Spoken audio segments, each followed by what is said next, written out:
यानंतर या बुलेटिनमध्ये बघूयात 25 मिनिटं 50 बातम्या। नारायणगिरींनी उद्धव ठाकरेंवर टीका केली। बाळासाहेबांची विचारधारा सोडून उद्धव ठाकरे विरुद्ध विचारधारेसोबत आहेत आणि शंकराचार्यांचा आम्ही आदर करतो, पण धर्म आणि राष्ट्रापेक्षा संत मोठे नसल्याचं त्यांनी म्हटलं। शंकराचार्य अविमुक्तेश्वरानंद यांनी माध्यमांशी बोलताना उद्धव ठाकरेंचा विश्वासघात झाला, त्यांचा पक्ष फोडला गेला आणि विश्वासघाताला हिंदू धर्मात स्थान नाही असं विधान केलं। त्यांच्या या विधानानं कुणाला पोटशू उठला असेल तर त्यांना हिंदू धर्म मान्य नाही असा हल्लाबोल संजय राऊतांनी केला।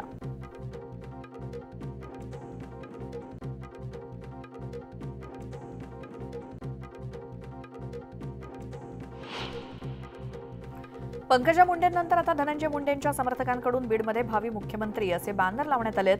धनंजय मुंडेंच्या वाढदिवसानिमित्तानं समर्थकांनी भावी मुख्यमंत्री असा उल्लेख करत शुभेच्छा दिल्यात। विशाळगडाकडे निघालेल्या शाहू महाराज आणि सतेज पाटील यांना प्रशासनानं पांढरेपाणी परिसरात अडवलं। संचारबंदी असल्यामुळे त्यांना आत सोडण्यास येणार नसल्याची भूमिका पोलिसांनी घेतली। मात्र सतेज पाटील आणि इंडिया आघाडीनं आक्रमक भूमिका घेतल्यानं अखेर 15 जणांना परवानगी देण्यात आली आहे। विशाळगड घटनेप्रकरणी संभाजीराजे छत्रपतींवर गुन्हा दाखल झाल्यानंतर त्यांच्या समर्थनार्थ शिवभक्तांनी आंदोलन केलं। नाशिकमधील जिल्हाधिकारी कार्यालयासमोर शिवरायांच्या पुतळ्यासमोर शिवभक्त साखळी उपोषणाला बसलेत आणि संभाजीराजेंवर गुन्हा दाखल करण्यापेक्षा ज्यांनी आतापर्यंत या अतिक्रमणाला अभय दिलं, अतिक्रमणं वाढवली, त्यांच्यावर गुन्हे दाखल करावे अशी मागणी आंदोलकांनी केली। 33 कोटी वृक्ष लागवड प्रकरणी भाजपचे नेते सुधीर मुनगंटीवार यांना क्लीन चिट मिळाली आहे। फडणवीस सरकारच्या काळात मुनगंटीवार यांनी भ्रष्टाचार केल्याचा आरोप महाविकास आघाडीनं केला होता। मात्र समितीच्या चौकशीत कुठली अनियमितता किंवा गैरव्यवहार झाला नसल्याचा अहवाल देण्यात आलाय। अजित पवारांच्या पत्नी सुनेत्रा पवार या शरद पवारांच्या मोदी बागेतल्या निवासस्थानी आल्या होत्या। शरद पवार, सुप्रिया सुळे मोदी बागेतल्या निवासस्थानी असतानाच सुनेत्रा पवार मोदी बागेत दाखल झाल्या आणि एका तासानंतर त्या बाहेर पडल्या। त्यामुळे राजकीय वर्तुळात चर्चांना उधाण आलंय। शरद पवार शुक्रवारपासून 2 दिवसांच्या नाशिक दौऱ्यावरती जाणार आहेत। लोकसभा निवडणुकीच्या निकालानंतर पवार पहिल्यांदाच नाशिकात जाणार असून पदाधिकारी आणि कार्यकर्त्यांची ते बैठक घेणार आहेत। ओबीसी आणि मराठा समाजात समस्या निर्माण झाली आणि त्यामुळे राज्याचा सलोखा कायम राहावा यासाठी भुजबळांनी पुढाकार घेतला आणि अशी प्रतिक्रिया चंद्रशेखर बावनकुळेंनी दिली। सर्व पक्षांनी शरद पवारांना भेटून सामाजिक प्रश्नावर मदत करावी असं आवाहन बावनकुळेंनी केलं। फुटलेल्या आमदारांची नावं जाहीर करावी लागतीलच असा इशारा जालन्यातील काँग्रेसचे आमदार कैलास गोरंट्याल यांनी पक्षश्रेष्ठींना दिलाय। नावं जाहीर न केल्यामुळे काही लोक आमच्यावरती संशय घेत आहेत असं कैलास गोरंट्याल म्हणाले। शालेय शिक्षण मंत्री दीपक केसरकर यांनी विनायक राऊतांवरती टीका केली। खोटं बोला पण रेटून बोला ही विनायक राऊतांची सवय आहे। आजगावमध्ये ज्या जमिनी माझ्या नावावरती आहेत त्या वडिलोपार्जित आहेत असं म्हणत केसरकरांनी राऊतांचे आरोप फेटाळून लावले। माझ्या मतदारसंघात उमेदवारी बदलण्यासाठी हालचाली सुरू आहेत आणि म्हणूनच माझी बदनामी केली जाते असा आरोप काँग्रेस आमदार हिरामण खोसकर यांनी केला। मी विधान परिषदेच्या निवडणुकीत क्रॉस वोटिंग केलेलं नाही। माझ्यावर कारवाई झाली तर स्थानिक कार्यकर्त्यांशी बोलून निर्णय घेईन असं खोसकर म्हणाले। भुजबळ किंवा ओबीसीचे कोणतेही नेते असो ते ओबीसींच्या रक्षणासाठी संघर्ष करतायत। आरोप प्रत्यारोप थांबायला हवेत असं ओबीसी महासंघाचे अध्यक्ष डॉक्टर बबनराव तायवाडे म्हणाले। तसंच सर्वोच्च न्यायालयानं आरक्षणाची अट रद्द करावी यासाठी राज्य सरकारनं केंद्र सरकारला विनंती करावी असंही तायवाडे म्हणाले। तृतीयपंथीयांना लाडकी बहीण योजनेचा लाभ द्यावा अशी मागणी काँग्रेस नेत्या यशोमती ठाकूर यांनी केली। त्याचसोबत एसटी बसमध्ये इतर महिलांप्रमाणे तृतीयपंथीयांना 50% सूट द्यावी अशी मागणी आमदार यशोमती ठाकूर यांनी केली। मनोज जरांगे पाटील माझ्यावरतीच टीका का करतात हे काही कळत नाही असं म्हणत मंत्री गिरीश महाजन यांनी सरकारनं दिलेलं हे आरक्षण न्यायालयामध्ये टिकावं, तसं झालं नाही तर समाजाची फसवणूक होईल, त्यामुळेच आम्ही चाचपणी करत आहोत असं म्हणत महाजनांनी जरांगेंबरोबरच्या वादावर आपली भूमिका मांडली। गोव्यामध्ये मुसळधार पाऊस कोसळत असल्यामुळे कोकण रेल्वे मार्गावरील कोकण कन्या, तुतारी आणि जनशताब्दी एक्सप्रेस या 3 गाड्या रद्द करण्यात आल्या। तर हवामान विभागानं गोव्याला पावसाचा रेड अलर्ट जारी केलाय। गेल्या 2 दिवसांपासून बुलढाणा परिसरात पावसाची रिपरिप सुरू आहे। बुलढाणा शहरालगत असलेल्या ज्ञानगंगा अभयारण्यात मोठ्या प्रमाणात धुक्याची चादर पसरली आहे। मुसळधार पावसामुळे रत्नागिरीतल्या खेडमधील प्रमुख 5 धरणं 60% अधिक भरली आहेत। खेड शहराला पाणी पुरवठा करणारं बोरस धरण ओव्हरफ्लो झालंय। धरणाच्या सांडव्यावरून मोठ्या प्रमाणात पाण्याचा विसर्ग सुरू झालाय। सिंधुदुर्ग जिल्ह्यातील दोडामार्गमधील तिलारी धरण ओव्हरफ्लो झालं असून सांडव्यातून पाण्याचा विसर्ग सुरू झालाय, त्यामुळे तिलारी नदी पात्रातील पाण्यात सुद्धा कमालीची वाढ झाली आहे. नदीकाठच्या गावांना सतर्कतेचा इशारा देण्यात आलाय. नांदेडच्या किनवट तालुक्यात मुसळधार पावसामुळे ओढ्याला आलेल्या पुरात रिक्षा वाहून गेली. चालकासोबत 3 प्रवासी झाडाचा आधार घेत पाण्याबाहेर निघाले, मात्र पाण्याचा प्रवाह इतका होता की रिक्षा पुराच्या पाण्यात जवळपास 1.5 किलोमीटर वाहत गेली. जालन्याच्या भोकरदन तालुक्यातील रायघोळ नदीला पूर आला. पुराच्या पाण्यामध्ये वाहून जाणाऱ्या एका दुचाकीस्वाराचं ग्रामस्थांनी प्राण वाचवले. पाण्याचा अंदाज न आल्यानं दुचाकीस्वार वाहून जात होता, मात्र ग्रामस्थांनी प्रसंगावधान दाखवत दुचाकीस्वाराचा जीव वाचवला. पावसाळ्याच्या दिवसात अनेक ठिकाणी जीव गेल्याची उदाहरणं आपण पाहतोय, मात्र तरी देखील तरुणाई याकडे कानाडोळा करतेय. बुलढाण्यातील येळगाव धरणात गेल्या 2 दिवसांपासून पाऊस सुरू आहे, मात्र तरी देखील तरुणाई या ठिकाणी जोरदार पार्ट्या करताना दिसते. त्यामुळे धरणाचं पात्र काय पार्टी करण्यासाठी आहे का, असा प्रश्न उपस्थित केला जातोय. केळीला योग्य भाव मिळत नसल्यामुळे जळगावच्या भालोद परिसरातील केळी उत्पादक शेतकरी हवालदिल झाले. दरवर्षी निसर्गाच्या लहरीपणामुळे केळी पिकाला मोठा फटका बसतोय, त्यामुळे बाजार समितीनं केळी उत्पादकांना न्याय मिळवून द्यावा अशी मागणी केली जाते. हिंगोली जिल्ह्यातील एका शेतकऱ्याला बैल नसल्यामुळे त्यानं कुटुंबातील सदस्यांना कोळप्याला जुंपल्याचा व्हिडिओ व्हायरल झाला. याची दखल घेत कृषी धनंजय मुंडे यांनी त्या शेतकऱ्याला बैलजोडी भेट दिली. त्या शेतकऱ्यानं धनंजय मुंडे यांना वाढदिवसानिमित्त कुटुंबासह परळीत येऊन आपल्या शेतात पिकवलेली हळद भेट दिली. भिवंडी महापालिका क्षेत्रात रस्त्यावरती पडलेल्या प्रचंड खड्ड्यामुळे अंजूर फाटा ते वंजारपट्टी नाक्यादरम्यान प्रचंड वाहतूक कोंडी झाली. त्यामुळे वाहन चालक आणि विद्यार्थ्यांना त्रास सहन करावा लागतोय. हिंगोलीच्या खानापूर ते इसापूर रस्त्याची मागील 2 ते 3 वर्षापासून खड्ड्यामुळे मोठी दुरवस्था झाली आहे. खड्ड्यांमुळे पावसाचं पाणी साचल्यानं वाहनांना चालकांना वाहन चालवणं अवघड झालंय. त्यामुळे लक्ष देऊन रस्ता दुरुस्त करावा अशी मागणी नागरिकांनी केली.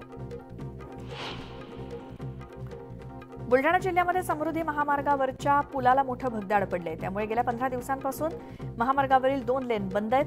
समृद्धी महामार्गावरील मुंबई कॉरिडॉरवरील 2 डोंगरांना जोडणाऱ्या मोठ्या पुलाला गेल्या 15 दिवसांपासून हे मोठं भगदाड पडलंय. बोईसर तारापूर एमआयडीसीमध्ये वायू गळती झालेल्या कारखान्याला उत्पादन बंद करण्याची नोटीस बजावण्यात आली आहे. महाराष्ट्र प्रदूषण नियंत्रण मंडळानं ही नोटीस बजावली असून ही नोटीस दिखाव्यापुरतीच असल्याचा आरोप स्थानिकांनी केला.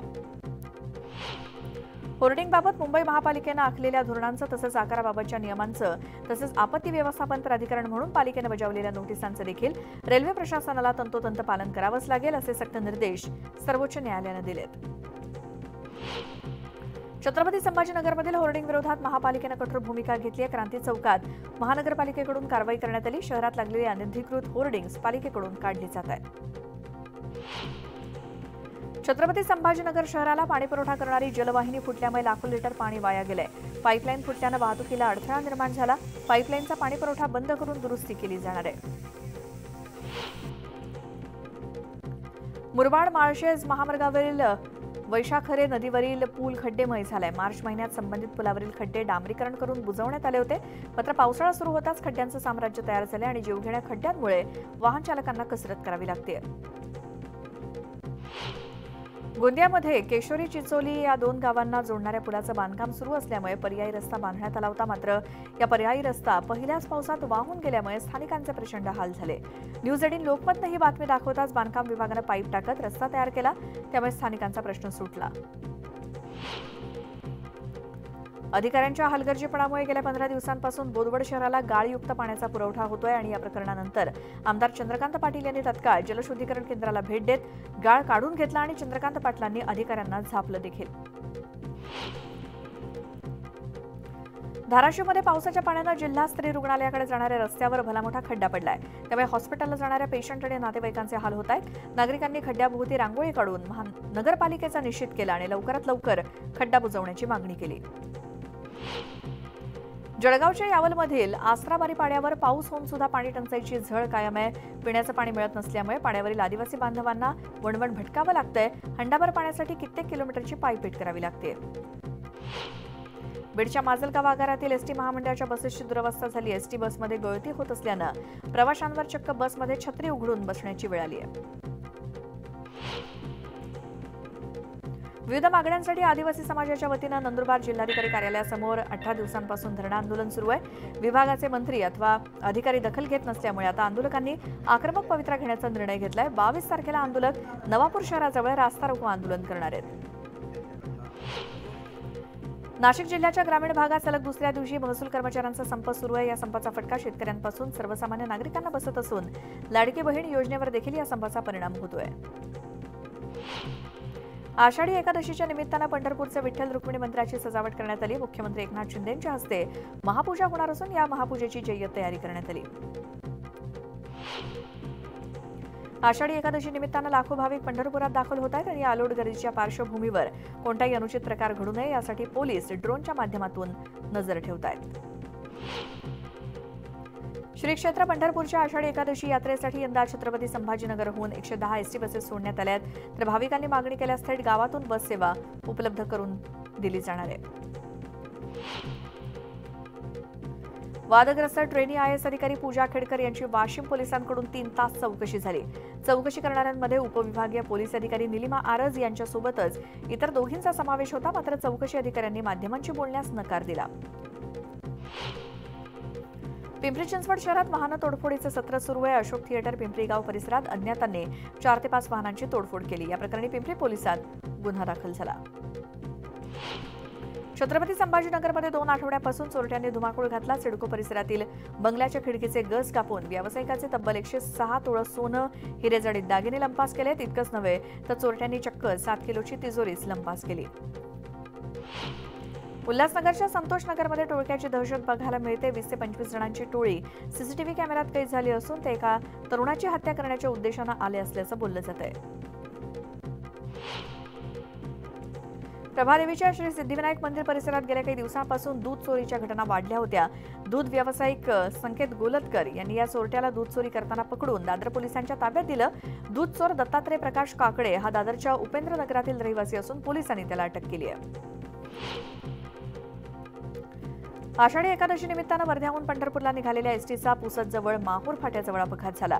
एसटीने एका डिवायडरला जबर धडक दिली आणि या बसमधील कंडक्टर तसेच ड्रायव्हरनं मद्यप्राशन केलं होतं आणि सुदैवानं 45 वारकऱ्यांचा जीव थोडक्यात वाचलाय। येवल्यामध्ये नाशिक ते छत्रपती संभाजीनगर मार्गावर खासगी बस आणि कारची धडक झाली। कन्नड इथून विवाह सोहळा आटपून वराडी नाशिकला परतत असताना हा अपघात झाला। या दोन्ही वाहनातील 5 ते 6 जण गंभीर जखमी झालेत। बीडच्या नेकनूर येथील 75 वर्षीय वृद्ध अंधारात घराकडे जात असताना रस्त्याच्या कडेला असलेल्या 70 फूट खोल विहिरीमध्ये ते पाय घसरून पडले। श्रीराम हिंदुळे रात्रभर दोरीला धरून बसले होते। सकाळ होताच गाडीचा आवाज आल्यानंतर त्यांनी वाचवण्यासाठी आरडाओरड सुरू केली आणि त्यानंतर स्थानिकांनी त्यांना सुखरूप बाहेर काढलं। कोल्हापूर जिल्ह्यातील नृसिंहवाडीच्या दत्त मंदिरात दक्षिणद्वार सोहळा संपन्न झाला। दत्त मंदिराच्या गाभाऱ्यात पहाटे 4 वाजता कृष्णा आणि पंचगंगेचं पाणी पोहोचलं आणि त्यानंतर मंदिरात स्नान करण्यासाठी भाविकांनी गर्दी केली। गोंदिया जिल्ह्याच्या नागझिरा अभयारण्य परिसरातील मार्गावरून प्रवास करताना नागरिकांना अस्वलाचं दर्शन झालं। अचानक अस्वल समोर आल्यानं वाहन हळू चालवत संपूर्ण प्रसंग त्यांनी मोबाईल कॅमेऱ्यात कैद केला। हा व्हिडिओ सध्या सोशल मीडियात व्हायरल होतोय। देशात सायबर गुन्ह्यात वाढ झाली असून या प्रकरणी दूरसंचार विभागाने आतापर्यंत 24,229 मोबाईल क्रमांक बंद केलेत। दूरसंचार विभागाने या कारवाईची माहिती एक्सवरून जाहीर केली। हे मोबाईल क्रमांक 42 मोबाईल हँडसेटवरून सुरू होते। जगातील पहिला ड्युएल स्क्रीनचा लॅपटॉप ASMAGIC X1 लॉन्च करण्यात आला। या लॅपटॉपमध्ये 360 डिग्री हॉरिझॉन्टल फोल्ड फीचर सोबत ड्युएल स्क्रीन देण्यात आली आहे। युजर्सला साइड बाय साइड डिस्प्लेचा अनुभव घेता येणार आहे आणि या लॅपटॉपचा खास वैशिष्ट्य म्हणजे समोर बसलेली व्यक्ती आणि लॅपटॉप चालवणारी व्यक्ती दोघेही स्क्रीन पाहू शकतील। पूर्व अफगाणिस्तानात सुरू असलेल्या मुसळधार पाऊस आणि वादळात सोमवारी 35 जणांचा मृत्यू झाला। नांगरहार प्रांतात अनेक जण जखमी झालेत। मृतांमध्ये एकाच कुटुंबातील 5 सदस्यांचा समावेश आहे। पावसामुळे प्रांताच्या विविध भागात अनेक मालमत्तांचं नुकसान झालं आणि अनेक पिकं नष्ट झाली आहेत। या बातम्यांसोबतच बुलेटिनमध्ये वेळ झाली एका छोट्याशा ब्रेकची। लगेच परत येऊयात।